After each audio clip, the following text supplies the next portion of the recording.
ಎಲ್ಲರಿಗೂ ನಮಸ್ಕಾರ ತಿಳಿಸುತ್ತಾ ನಾನಿವತ್ತು ನಿಮ್ಮನ್ನು ಮತ್ತೊಂದು ವಿಡಿಯೋಗೆ ಕರ್ಕೊಂಡು ಹೋಗ್ತಾ ಇದ್ದೀನಿ. ಅದು ನಮ್ಮ ಶ್ರೀ ಕ್ಷೇತ್ರ ಯಲ್ಲಮ್ಮನ ಗುಡ್ಡ ಅಂದ್ಕೊಳ್ಳಿ ಎಲ್ರಿಗೂ ನೆನಪು ಬಂದಿರುತ್ತೆ ತಾಯಿ ಯಲ್ಲಮ್ಮ ದೇವಿ, ಅಲ್ಲಿನ ಪವಾಡ, ಅಲ್ಲಿನ ಶಕ್ತಿ ಎಲ್ಲರಿಗೂ ತಿಳಿದಿರುವಂಥದ್ದು. ಇದು ನಮ್ಮ ಹೆಮ್ಮೆ. ಯಾಕಂದರೆ ಉತ್ತರ ಕರ್ನಾಟಕ ಜನತೆಗೆ ಇದೊಂದು ದ್ವಾರ ಬಾಗಿಲ ಥರ. ನಮಗೆ ಉತ್ತರ ಕರ್ನಾಟಕದವರು ಪ್ರತಿಯೊಬ್ಬರು ಕೂಡ ಈ ದೇವಸ್ಥಾನವನ್ನು ನೋಡಿರ್ತೀರ. ಹಾಗಾಗಿ ಮೈಸೂರು ಕಡೆ ಇರೋರು ಮತ್ತು ಶಿವಮೊಗ್ಗ ಆ ಕಡೆ ಸ್ವಲ್ಪ ಜನ ಕಮ್ಮಿ ಅಂದ್ಕೊತೀನಿ. ಹಾಗಾಗಿ ನಿಮಗೆ ಇದು ಯೂಸ್ಫುಲ್ ಆಗುತ್ತೆ. ನೀವು ಯಲ್ಲಮ್ಮನ ಗುಡಿ ಕಡೆ ಬಂದಾಗ ಯಾವ ರೀತಿ ಹೋಗಬೇಕು ಅನ್ನೋದ್ರ ನಿಮಗೆ ಪೂರ್ತಿ ವಿಡಿಯೋದಲ್ಲಿ ತಿಳಿಸ್ಕೊಡ್ತೀನಿ. ನೀವು ಬೆಂಗಳೂರಿಂದ ಬರಬೇಕಾದ್ರೆ ಇಲ್ಲಿಗೆ ಸರಿಸುಮಾರು 600 ಕಿಲೋಮೀಟ್ರ್ ಆಗುತ್ತೆ. ನೀವು ಮೈಸೂರಿಂದ ಬರ್ತಾರೆ ಸರಿಸುಮಾರು 750 ಕಿಲೋಮೀಟ್ರ್ ಆಗುತ್ತೆ. ನೀವು ಟ್ರೈನು, ಬಸ್ಸು ಎಲ್ಲನೂ ಕೂಡ ಸೌಲಭ್ಯವಿದೆ. ಹಾಗೂ ಕೂಡ ನೀವು ಬರ್ಬೋದು.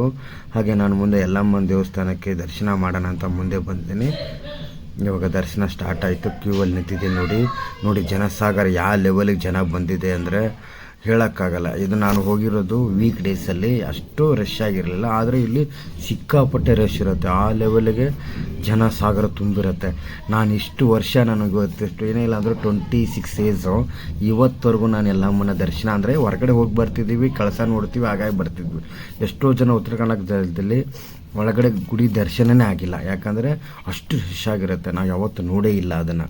ಚಿಕ್ಕ ವಯಸ್ಸಿಂದ ಯಲ್ಲಮ್ಮ ದೇವಸ್ಥಾನಕ್ಕೆ ಹೋಗ್ತೀವಿ, ಬರ್ತೀವಿ. ಹಾಗಾಗಿ ಇವತ್ತು ನಾನು ನೋಡಲೇಬೇಕಂತ ಕ್ಯೂವಲ್ಲಿ ಏನಂದರೆ ಈ ಫೀಸ್ ಇರುತ್ತಲ್ವ, ಆ ಕ್ಯೂವಲ್ಲಿ ಹೋಗ್ಬಿಟ್ಟು ನಾನು ಡೈರೆಕ್ಟ್ ವಿಸಿಟ್ಗೆ ಹೋಗಿ ಅಲ್ಲಿ 100 ರೂಪೀಸ್ ಪೇ ಮಾಡೋದಿರುತ್ತೆ. 100 ರೂಪೀಸ್ ಪೇ ಮಾಡಿ ನಾನು ಡೈರೆಕ್ಟ್ ಟಿಕೆಟ್ ತೊಗೊಂಡು ಒಳಗಡೆ ಹೋಗ್ತೀವಿ. ನೋಡಿ, ಇದೆಲ್ಲ 100 ರೂಪೀಸ್ ಟಿಕೆಟ್. ಇದು ಇಷ್ಟು ಜನ ಸಾಗರ ಇದೆ.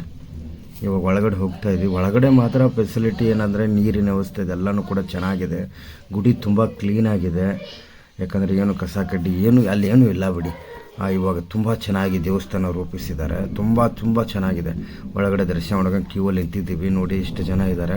ಇರುತ್ತೆ. ನಾವು ಕ್ಯೂವಲ್ಲಿ ಹಂಗೆ ಮುಂದೆ ಸಾಕ್ತಾ ಇದ್ದೀನಿ. ನೋಡೋಣ. ಈ ಒಳಗಡೆ ಕ್ಯಾಮ್ರಾ ಅಲೌಡ್ ಇಲ್ಲ ಅಂತ ಹೇಳಿದ್ದಾರೆ ಒಳಗಡೆ. ಆದರೂ ಕೂಡ ನಾನು ಕ್ಯಾಮ್ರಾ ಒಂದು ಗಟ್ಟಿ ಧೈರ್ಯ ಮಾಡಿ ನಮ್ಮ ಈ ಕಡೆ ಜನರಿಗೆ ತೋರ್ಸೋಣ, ನನ್ನ ಫ್ರೆಂಡ್ಸಿಗೆ ತೋರ್ಸೋಣ, ನಿಮ್ಗೆಲ್ರಿಗೂ ಇದನ್ನು ಹೇಳೋಣ ಅಂತ ಹೋಗ್ತಾ ಇದ್ದೀನಿ. ಸ್ಟಾರ್ಟಿಂಗಲ್ಲಿ ನೋಡಿ, ಈಗ ಅಮ್ಮವ್ರಿದ್ದಾರೆ. ಇವ್ರ ಕಡೆಯಿಂದ ಒಂದು ಭಂಡಾರ ತಲೆಗೆ ಬಿತ್ತು. ಎಲ್ಲರೂ ಇರ್ತಾರೆ ಅಲ್ಲಿ ಅಕ್ಕಪಕ್ಕ, ಎಲ್ಲ ಜೋಗಮ್ಮ ಅವರೆಲ್ಲ ಇರ್ತಾರೆ. ಹಾಗಾಗಿ ಇವಾಗ ನೋಡಿ, ಗರ್ಭಗುಡಿ ಇಲ್ಲೇ ಎಂಟ್ರಿ ಇರೋದು ಮೇಜರಾಗಿ. ಇಲ್ಲಿಂದ ಒಳಗಡೆ ಹೋಗಬೇಕಾಗುತ್ತೆ. ಇವಾಗ ಯಲ್ಲಮ್ಮನ ದರ್ಶನ ಪಡೆಯೋದು ಅಂದರೆ ಅಷ್ಟು ಈಸಿ ಅಲ್ಲ ಅಂತ ಹೇಳ್ತಾ ಇದ್ದೆ. ಯಾಕಂದರೆ ಅಷ್ಟು ರಶ್ ಆಗಿರುತ್ತೆ. ಒಳಗಡೆ ಹೋಗಬೇಕಂದ್ರೆ ಮಿನಿಮಮ್ ಇದು ನಾನು ಯಾವುದೇ ರೀತಿ ಇವಾಗ ಹುಣ್ಣಿಮೆ ಇರಲಿಲ್ಲ, ವೀಕ್ ಡೇಸಲ್ಲಿ ಹೋಗಿರೋದು. ಹಾಗಾಗಿ ಅಷ್ಟು ನಿಮಗೆ ಜನಸಾಗರ ಕಾಣಿಸ್ತಾ. ಇದೆಲ್ಲ ನಿಮಗೆ ಇವಾಗ ಇರೋ ಜನಸಾಗರ ನೋಡಿದ್ರೆ ನಿಮಗೆ ಅನಿಸ್ಬೋದು ಇಷ್ಟು ಜನಸಂಖ್ಯೆ, ಇದಕ್ಕಿಂತ 10 ಪಟ್ಟು. ಇದು ನಾನು ಇವಾಗ ಏನು ಜನ ತೋರಿಸ್ತಾ ಇಲ್ಲ. ಈ ಜನ ಏನೂ ಅಲ್ಲ, ಅಷ್ಟು ಜನಸಾಗರ ಇರುತ್ತೆ ಈ ದೇವಸ್ಥಾನದಲ್ಲಿ. ಯಾಕಂದ್ರೆ ತುಂಬ ಪವಾಡ ಇರುವಂಥ ದೇವಸ್ಥಾನ, ತುಂಬ ಶಕ್ತಿಶಾಲಿ ದೇವಸ್ಥಾನ. ಈ ದೇವಸ್ಥಾನ ಸರಿಸುಮಾರು ಸಾವಿರಾರು ವರ್ಷಗಳಿಂದ ಇಲ್ಲಿ ನೆಲೆದಿದೆ. ಯಾಕಂದರೆ ತುಂಬ ಪವಾಡಗಳಿದೆ. ಯಾಕಂದರೆ ಪರಶುರಾಮನ ಅವನ ಯಲ್ಲಮ್ಮ ತಾಯಿ ಮಗ ಪರಶುರಾಮ ಅಲ್ಲೇ ಇರೋದು. ಅವರ ಏನದು ಯಲ್ಲಮ್ಮ ತಾಯಿಯ ಪತಿನೂ ಕೂಡ ಅಲ್ಲೇ ಇರೋದು. ಅವ್ರ ಮಕ್ಕಳು ಕೂಡ ಅಲ್ಲೇ ಇರೋದು. ಅಲ್ಲಿಕ್ಕೆ ಪ್ರತಿಯೊಂದಕ್ಕೂ ದೇವಸ್ಥಾನ ಮಾಡಿಟ್ಟಿದ್ದಾರೆ. ನೋಡಿ, ವಿಡಿಯೋ ಮಾಡಬೇಡಿ ಅಂತ ಹೇಳ್ತಿದ್ದಾರೆ. ಹಾಗಾಗಿ ನಾನು ಕ್ಯಾಮ್ರಾ ಸ್ಟಾಪ್ ಮಾಡಿದೆ. ಇಲ್ಲೇ ನೋಡಿ, ಯಾರ್ಯಾರು ಯಲ್ಲಮ್ಮನ ನೋಡಿಲ್ಲ ಹಾಗೆ ಸ್ವಲ್ಪ ಕೈ ಮುಗಿದ್ಬಿಡಿ. ನಿಮ್ಗೆ ಒಳ್ಳೇದಾಗಲಿ, ತಾಯಿ ಯಲ್ಲಮ್ಮ ಎಲ್ರಿಗೂ ಒಳ್ಳೇದು ಮಾಡಲಿ ಅಂತ. ಹಾಗೆ ನಾನು ದರ್ಶನ ಮುಗಿಸ್ಕೊಂಡು ಹೊರಗಡೆ ಬಂದೆ. ಹೊರಗಡೆ ನೋಡಿದಾಗ ಗುಡಿ ತುಂಬ ನೀಟಾಗಿ, ನನಗೆ ಗುಡಿ ತುಂಬ ಇಷ್ಟ ಆಯಿತು. ನಾವು ಒಳಗಡೆ ನೋಡೇ ಇರಲಿಲ್ಲ. ಗುಡಿ ನೋಡಿದ್ಮೇಲೆ ತುಂಬ ಇಷ್ಟ ಆಯಿತು. ಗುಡಿಗೆ ಶೌಚಾಲಯ ಆಯಿತು, ಎಲ್ಲ ಹೆಣ್ಮಕ್ಳಿಗೆ ತುಂಬ ವ್ಯವಸ್ಥೆ ಮಾಡಿದ್ದಾರೆ. ಮುಂಚೆ ತುಂಬ ಕ್ಲೀನ್ ಇರಲಿಲ್ಲ. ಇವಾಗ ದೇವಸ್ಥಾನ ತುಂಬ ಕ್ಲೀನಾಗಿ ಮಾಡಿದ್ದಾರೆ, ವ್ಯವಸ್ಥಿತ ಮಾಡಿದ್ದಾರೆ. ಹೊರಗಡೆನೂ ಕೂಡ ತುಂಬ ನೀಟಾಗಿ ಮಾಡಿದ್ದಾರೆ. ಇನ್ನೂ ಕೂಡ ಗೌರ್ಮೆಂಟಿಂದ ಇದಕ್ಕೆ ಫಂಡ್ ಕೂಡ ಸ್ಯಾಂಕ್ಷನ್ ಆಗಿದೆ. ಯಲ್ಲಮ್ಮ ಗುಡಿನ ಇನ್ನೂ ಅಪ್ಡೇಟ್ ಮಾಡಬೇಕಂತ. ಯಾಕಂದರೆ ಉತ್ತರ ಕರ್ನಾಟಕ ಭಾಗದವ್ರಿಗೆ ಇದು ತುಂಬ ದೊಡ್ಡ ದೇವಸ್ಥಾನ. ಇಲ್ಲಿ ಪ್ರತಿಯೊಬ್ಬರು ಉತ್ತರ ಕರ್ನಾಟಕದವರು ಪ್ರತಿಯೊಬ್ಬರಿಗೂ ಮನೆ ದೇವರಾಗಿರುತ್ತೆ. ಎಲ್ಲರೂ ಹೋಗಿದ್ದಾರೆ. ಹಾಗಾಗಿ ನಿಮ್ಗೆ ಹೇಳ್ತಾರೆ, ಎಷ್ಟೋ ಜನ ನಮ್ಮ ಉತ್ತರ ಕರ್ನಾಟಕದವ್ರಿಂದ ಒಳಗಡೆ ದೇವಸ್ಥಾನ ನೋಡಿರಲ್ಲ. ಹಾಗಾಗಿ ನೋಡಿ, ಹೊರಗಡೆ ಬಂದಮೇಲೆ ತುಂಬ ನೀಟಾಗಿ, ಹಾಗೆ ಸ್ವಲ್ಪ ಅಮ್ಮನಿಗೆ ಇದನ್ನು ತೊಗೊಂಡು ಜನಕ್ಕೆ ನೋಡೋದಕ್ಕೆ ನೋಡಿ ಕ್ಲೀನಿಂಗ್ ಸ್ವಚ್ಛತೆ ಬಗ್ಗೆ ಹೇಳಬೇಕಂದ್ರೆ ಮೊದಲಿನಕ್ಕಿಂತ ಇವಾಗ ತುಂಬ ಕ್ಲೀನಾಗಿ ಮಾಡಿದ್ದಾರೆ. ಯಾಕಂದರೆ ಮುಂಚೆ ನಾವು ಸಣ್ಣಕೋರಿದ ನೋಡೋದಕ್ಕಿಂತ ಇವಾಗ ತುಂಬ ನೀಟಾಗಿದೆ. ಇಲ್ಲಿ ವಿಶೇಷ ಏನಪ್ಪ ಅಂದರೆ ಇಲ್ಲೇ ಪಕ್ಕದಲ್ಲೇ ಇಲ್ಲಿ ಮೇಜರಾಗಿ ಪರಶುರಾಮ್ ಗುಡಿ ಇದೆ. ಅಂದರೆ ಯಲ್ಲಮ್ಮ ತಾಯಿ ಮಗನಾದಂಥ ಪರಶುರಾಮ್ ಕೂಡ ದೇವಸ್ಥಾನ ಅಲ್ಲೇ ಮಾಡಿದ್ದಾರೆ. ಅದು ಕೂಡ ತುಂಬ ನೀಟಾಗಿ ತುಂಬ ಚೆನ್ನಾಗಿದೆ. ಅಲ್ಲೇ ಪಕ್ಕದಲ್ಲಿನ ನಮಗೊಂದು 50 ಮೀಟ್ರ್ ಅಂದರೆ ಕಾಲ್ನಡಿಗೆಲ್ಲೇ ಹೋಗ್ಬೋದು. ಅದಾದಮೇಲೆ ಇಲ್ಲಿ ಹೆಣಗೊಂಡ ಅಂತ ಇದೆ. ಅಂದರೆ ಅಲ್ಲಿ ಏನಪ್ಪ ಅಂದರೆ ಕಲ್ಲಿನೊಳಗಡೆ ತಂದರೆ ನೀರು ಬರುತ್ತೆ, ಸೆಲೆಯಲ್ಲಿ ನೀರು ಬರುತ್ತೆ.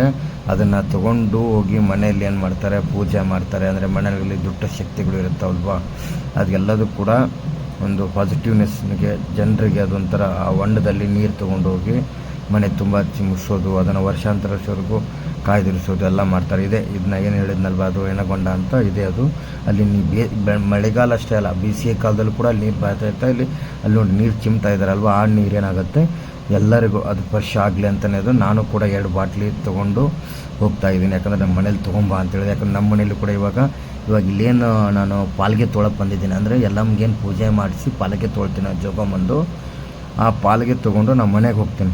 ನಮ್ಮ ಮನೆಗೆ ಹೋದ್ಮೇಲೆ ನಮ್ಮ ಮನೇಲೂ ಕೂಡ ಮತ್ತೆ ನಾವು ಪೂಜೆ ಮಾಡ್ತೀವಿ ಎಲ್ಲ ಮದುವೆಗೆ. ನೋಡಿ ಜನರಿಗೆಲ್ಲ ಅದೊಂಥರ ಅಲ್ಲಿ ನಿಂತ್ಕೊಂಡು ಒಳಗಡೆಯಿಂದ ನೀರು ಉಗ್ತಿರ್ತಾರೆ.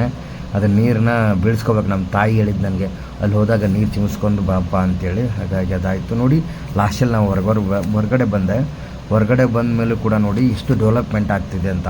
ಅಂದರೆ ರೋಡ್ಗಳು ಅಥವಾ ಕ್ಲೀನಿಂಗ್ಗಳ ವಿಷಯದಲ್ಲಿ ಎಲ್ಲನೂ ಕೂಡ ತುಂಬ ನೀಟಾಗಿ ಮಾಡ್ತಾರೆ. ಇವಾಗ ಗದ್ದಲ ಸ್ವಲ್ಪ ಕಡಿಮೆ ಇದೆ. ಏನಕ್ಕಂದರೆ ಇಲ್ಲಿ ವೀಕ್ ಡೇಸಲ್ಲಿ ಅಂದರೆ ಮಂಗಳವಾರ ಶುಕ್ರವಾರ ತುಂಬ ರಶ್ ಆಗಿರುತ್ತೆ. ಉಳಿದಿರೋ ಟೈಮಲ್ಲಿ ನಾರ್ಮಲ್ ಆಗಿರುತ್ತೆ.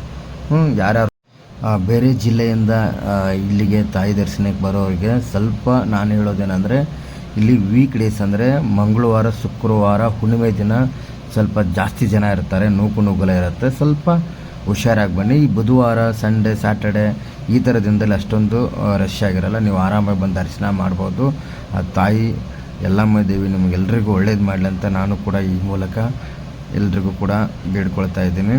ಆದಷ್ಟು ಬೇಗ ಎಲ್ಲರೂ ಕೂಡ ಈ ವಿಡಿಯೋನ ನೋಡಿ ಆ ತಾಯಿ ದರ್ಶನ ಹೇಗೆ ಮಾಡಬೇಕು ಅನ್ನೋದ್ರ ಬಗ್ಗೆ ಚಿಕ್ಕದಾಗಿ ವಿಡಿಯೋ ಮಾಡಿ ನಿಮ್ಗೆಲ್ರಿಗೂ ಕೂಡ ತಿಳಿಸಿದ್ದೀನಿ. ನಿಮ್ಗೆಲ್ರಿಗೂ ಕೂಡ ತಾಯಿ ಯಲ್ಲಮ್ಮ ದೇವಿ ಒಳ್ಳೇದು ಮಾಡಲಿ. ಮತ್ತೆ ನಿಮಗೆ ಸಿಗ್ತೀನಿ ಬೇರೆ ವಿಡಿಯೋದಿಂದ. Thank you so much.